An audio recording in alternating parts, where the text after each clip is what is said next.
News India 27 नव्या पिढीचं नवं माध्यम। हिंगणवेढे शिवारात खोब्रागळे फार्मास जवळ तवेरा कार व मालवाहू ट्रक यांचा समोरासमोर जोरदार अपघात झाला असून यामध्ये साधारणतः 4 ते 5 जण गंभीर जखमी झाले। त्यांना बिटको रुग्णालयात दाखल करण्यात आले होते। मात्र उपचारादरम्यान दोघांचा मृत्यू झाला असून एकाची प्रकृती चिंताजनक असल्याचं समजतंय।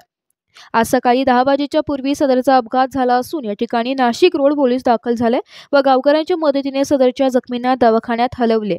यावेळी प्रत्यक्षदर्शीच्या सांगण्यावरून 8 जण तवेरा गाडीतून प्रवास करत होते। यातील 5 जण गंभीर जखमी झाले असून त्यांच्यावर बिटको रुग्णालयात उपचार सुरू आहे। या उपचारादरम्यान 2 जणांचा मृत्यू झाला असून त्यात अजय भांगरे वर्ष 28 व माणिक मोरे वर्ष 25 राहणार गंगा पाडळी यांचा उपचारादरम्यान मृत्यू झाला असून एकाची प्रकृती चिंताजनक असून त्यांच्यावर बिटको रुग्णालयात उपचार सुरू आहे।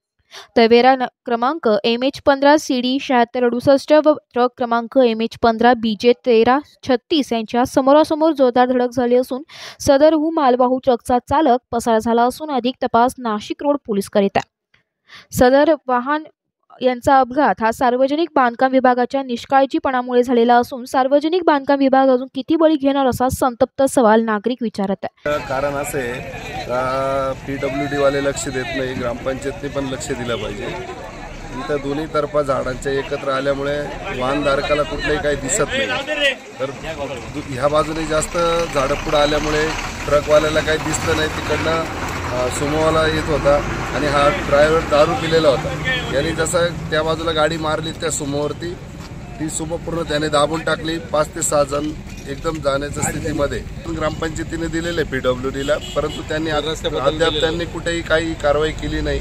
पुन्हा एकदा ते ग्रामपंचायत PWDकडे जाणार आहे आणि याची कारवाई कधी करणार ते विचारणार आहे।